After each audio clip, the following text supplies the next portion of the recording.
Imagine your workplace reeking of decay, where every breath threatens to suffocate you.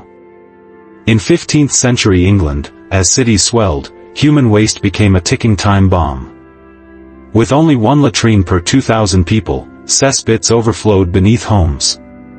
Governments panicked, disease loomed. But one group dared enter this underworld. Under cover of darkness.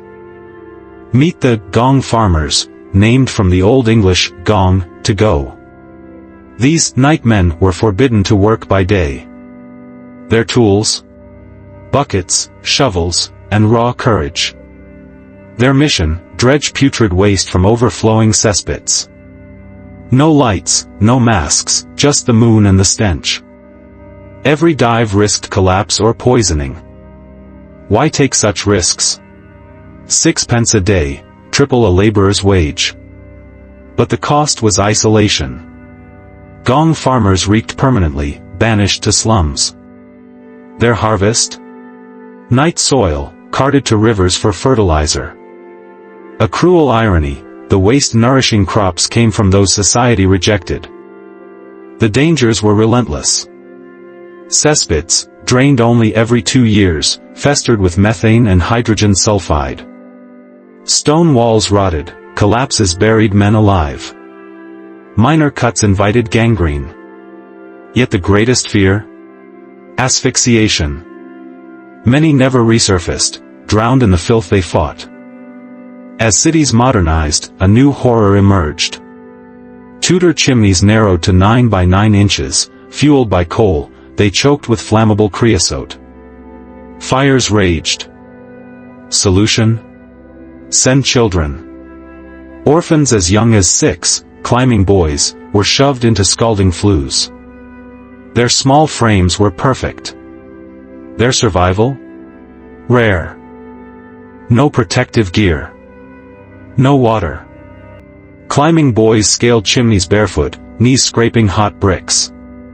Soot-filled lungs, creosote-burned skin. Many suffocated mid-passage. Others fell to their deaths. Survivors faced a slower killer, soot wart, a cancerous lesion eating their skin. The ultimate betrayal, scrotal squamous cell carcinoma. Naked to fit tighter spaces, boys' genitals absorbed carcinogens. Tumors festered for years, agonizing, incurable. By 1775, surgeons linked it to soot.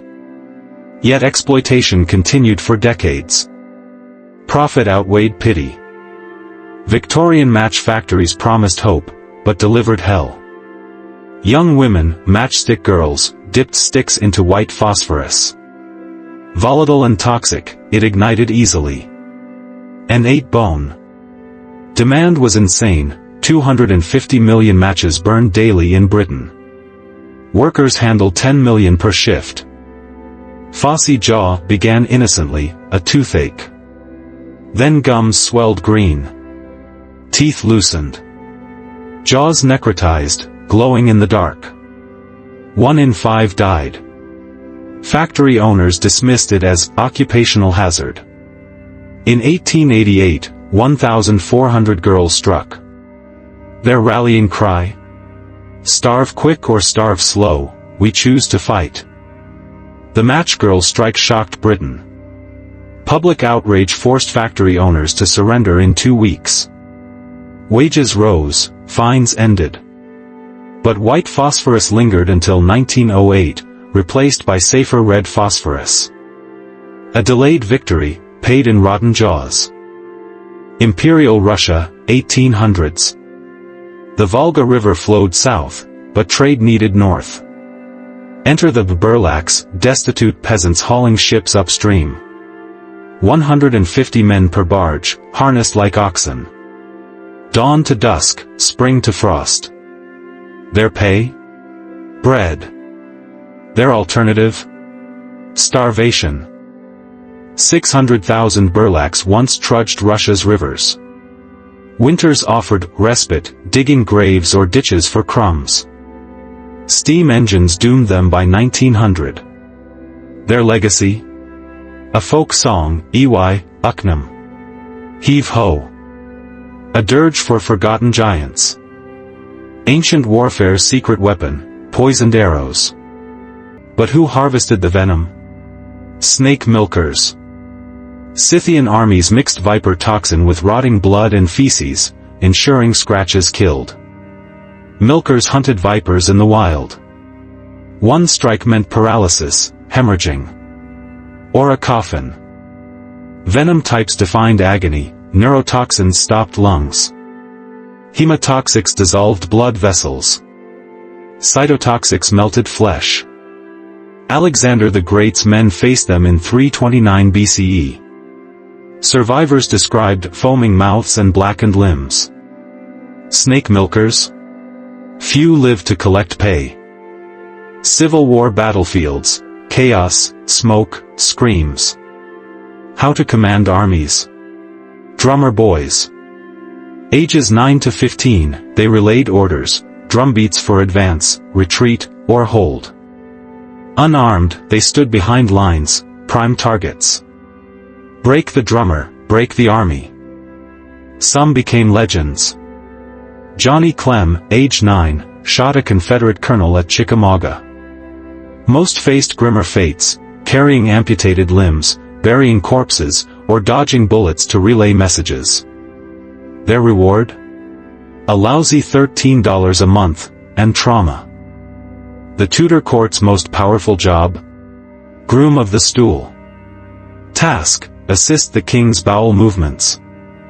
Duties included undressing royalty, providing the chamber pot, and inspecting the excrement. Health abnormalities? Reported to physicians. Disgusting? Absolutely. Influential? Shockingly so. Why coveted? Unfiltered access. Grooms heard secrets, influenced policy. Henry VIII's groom, Sir Henry Norris, arranged royal marriages. The job lasted 400 years, until toilets arrived in 1901. Proof that proximity to power trumps pride. The anatomy of waste, Tudor diets, meat heavy, fiber scarce, created rock-hard stools. Cesspits layered like geological strata, fresh waste atop fermenting sludge. Methane pockets lurked below. One spark? Explosion. Nightmen didn't just shovel, they navigated a biochemical minefield. Chimney sweeps, tools, metal scrapers, stiff-bristled brushes. And urine. Boys urinated on burns to soothe them.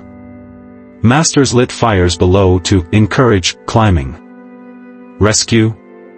Knocking bricks loose, often crushing the child.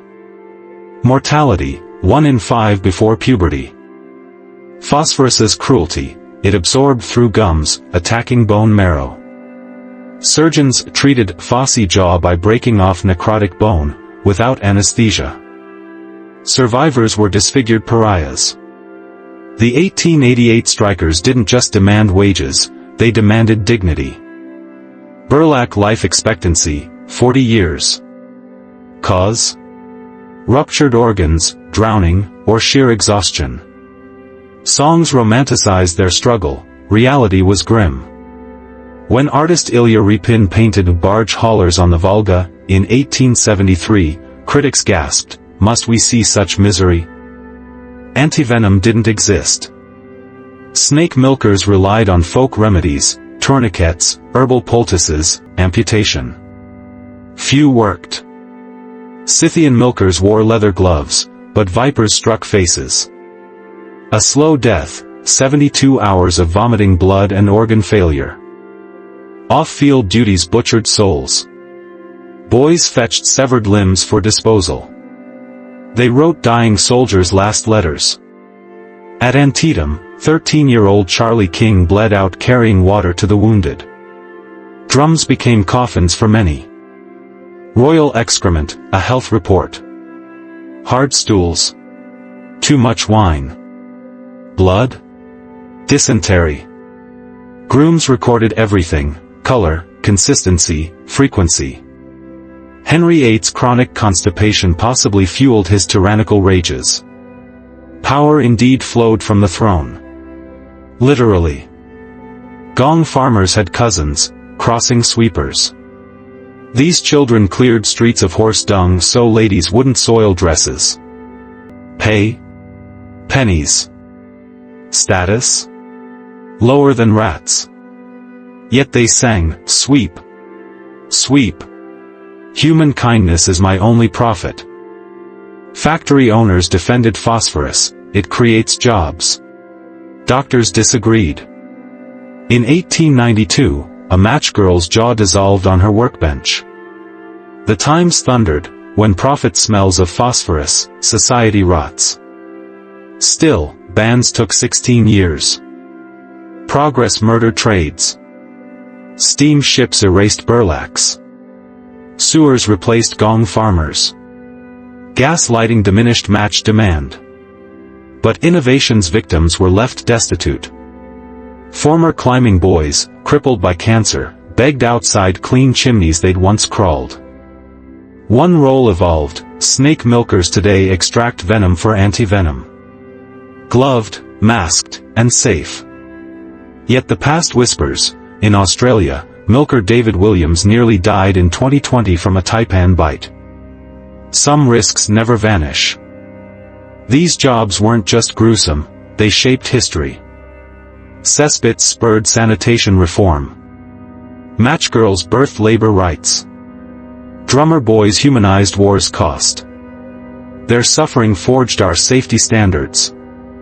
So next time you flush, strike a match, or hear a drum, remember the shadows who made it possible.